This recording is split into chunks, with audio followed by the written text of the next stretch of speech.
ceux qui sont encore enfants. Alors, Dieu a besoin des chrétiens matures. Quand Jésus-Christ dit, en vérité, je vous le dis, dans Jean 14, verset 12, tous ceux qui croiront en moi feront les mêmes miracles que moi. Ils imposeront les mains aux malades et les malades auront la guérison. Est-ce que Jésus-Christ dit dans la Bible, nous pouvons lire le verset, Jean 14, 12. Est-ce qu'il dit, en vérité, je vous le dis, tous les pasteurs vont imposer les mains aux malades, ils vont guérir. Non, il dit tous ceux qui croiront en moi. Alléluia. Amen. Acclamons la parole de Dieu. Jésus dit, en vérité, je vous le dis, tous ceux qui croiront en moi feront les mêmes miracles que moi. Ils imposeront les mains aux malades et les malades seront guéris.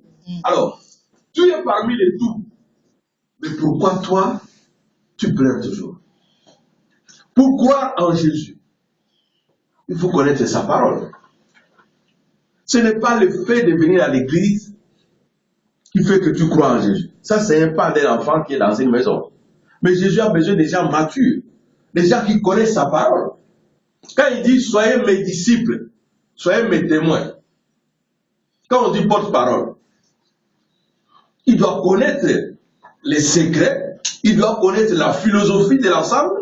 C'est comme ça qu'il va aller donner cette parole-là. Mais toi, tu ne connais pas la parole de Jésus. Tu ne connais pas quelles sont les pensées de Jésus. Tu ne connais pas quelles sont les règles de Jésus.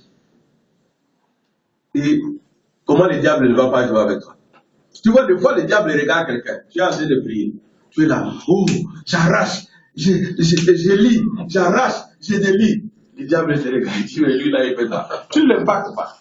Allez, je vous ai donné l'exemple. Nous sommes partis à la prière à Valenton.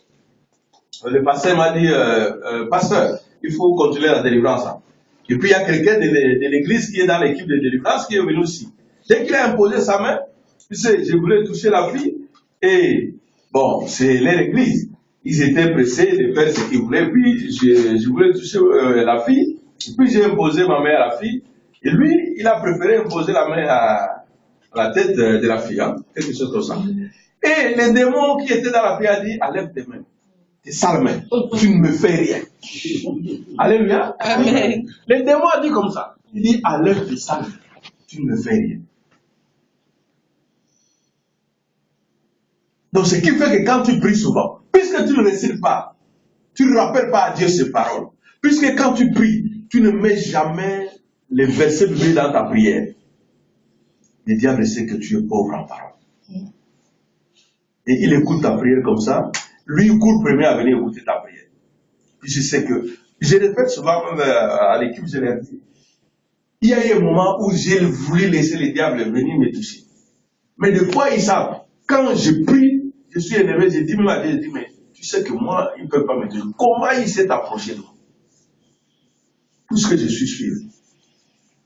Puisque je sais que je connais la parole de Dieu. Puisque tous les jours, j'apprends la parole de Dieu. Puisque tous les jours, je demande, j'ai ma prière que je fais tous les jours.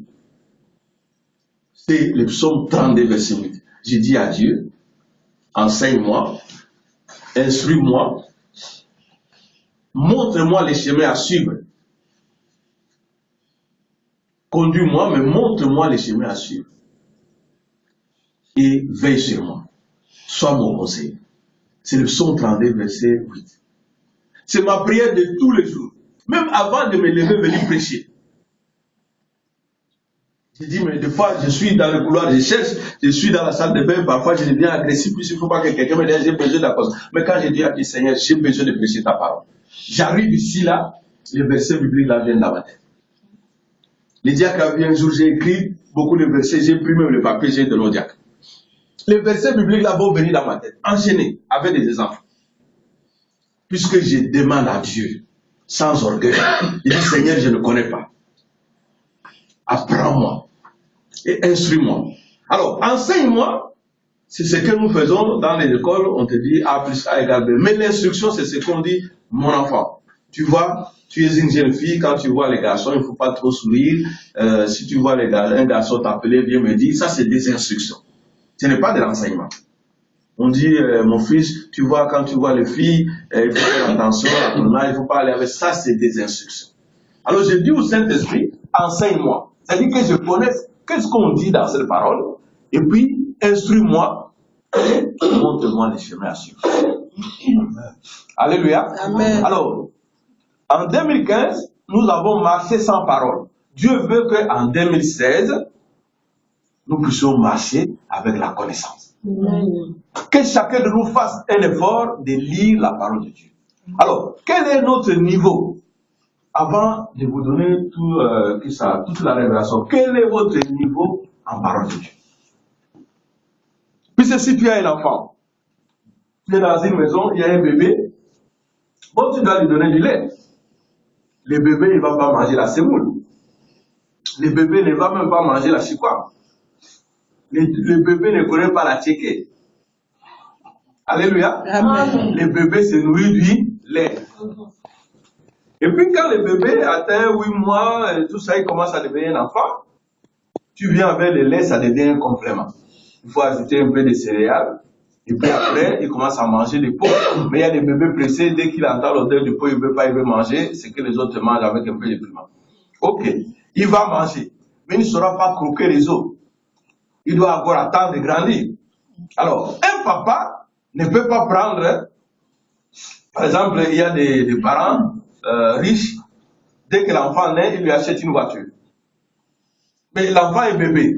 Il y aura un chauffeur pour porter cet enfant dans la voiture. L'enfant ne va jamais prendre la voiture et conduire. Et si l'enfant commence à grandir, ou il devient même ado, il a 10 ans ou 7 ans, le papa dit non, cette voiture, on a acheté pour toi, prends les clés. Donc tu peux sortir avec. Ce papa-là n'aime pas son enfant. Puisque l'enfant va aller démarrer la voiture, il va cogner les murs. Ça sera un accident. Alors Dieu, quand nous prions, pourquoi Satan se moque de nous? Puisque quand nous prions, nous ne connaissons pas la parole. Nous ne rappelons jamais à Dieu des versets bibliques. Et donc, quand nous prions, on dit Seigneur, je veux qu'il soit béni. On vient à l'église, juste puisque le pasteur va t'imposer les mains, le pasteur, mais tu viens un jour après, tu fuis. Ok. Mais si tu veux les bénédictions de Dieu, à chaque fois que tu ouvres ta Bible, tu ajoutes une onction. C'est comme si tu passais d'une classe, des premiers, des sixièmes, ici on commence en sixième, hein? Des sixièmes en cinquième, des cinquièmes. À chaque fois que tu lis la Bible, 3 versets par jour, même les jeunes, tu ajoutes une onction de Dieu auprès de toi. Donc Satan commence à te fuir. Mais si tu ne lis pas la parole de Dieu, le matin tu ouvres ta porte, déjà quand tu te réveilles comme ça, les pensées viennent, oui, moi, ma vie, tout ça, les diables est déjà là. Et puis ils sont contents pour t'embrasser, tu as bien dormi. Et parfois ils viennent même là, ton sommeil te perturbe. Alléluia. Amen. Mais quand tu lis la parole de Dieu, Satan fuit. Il dit non. Ouais, quand je parle là, Satan tremble puisqu'il n'est pas content. Il sait que je vais dire les vérités. Amen. Alléluia. Amen. Alors, quand tu lis la parole de Dieu, le Saint-Esprit s'approche de toi. Et quand il y a le feu de Dieu, Satan fait quoi? Il fuit. Plus tu lis la parole de Dieu, plus Satan, les ténèbres fuient dans ta vie. Plus les bénédictions viennent. Tu dis, Père, je vais sortir, il me faut telle chose, tu vois, tu l'adresses. Un enfant qui ne connaît pas la parole de Dieu, un homme qui ne connaît pas la parole de Dieu est encore un enfant. Si Dieu les bénit, vous venez, je vais être prospère. Je dis, soyez prospère au nom puissant de Jésus-Christ. Vous sortez, vous avez la richesse, vous commencez à marcher comme ça. Vous venez à l'église, même les pasteurs, vous allez garder comme ça. Alléluia. Amen. Puisque Dieu ne va pas bénir quelqu'un qui a encore l'instinct d'orgueil en lui. Dieu doit bénir quelqu'un qui sait être humble. Quelqu'un qui va évoluer, qui va aider les autres et qui saura parler avec respect. C'est pourquoi vous voyez, il y a des gens, il peut ouvrir une boutique, demain, c'est fermé. Il peut commencer un commerce, demain, c'est fermé. Et puis, il peut toujours se lancer, il se retourne. Il y a les liens de famille qui te rattrapent. Il y a aussi l'ignorance de la parole de Dieu qui te rattrape. Chers frères et sœurs, 2016, là, en sortant d'ici, commence chaque jour à lire, je n'ai pas dit 3 pages. Si tu peux faire 3 pages, ça va, à lire ne plus que 3 versets. Tu ouvres ta Bible par hasard, tu lis 3 versets, tu sors. À part les psaumes que je t'envoie. Et tu viendras témoigner, si tu verras que les bénédictions vont entrer dans ta vie. Les portes qui t'étaient fermées vont s'ouvrir. Puisque la grâce de Dieu va t'accompagner. Alléluia. Amen. C'est ça que Dieu nous demande en 2016. Alors, voilà quelque chose de spécial. Allez, je vais ranger un peu mes papiers.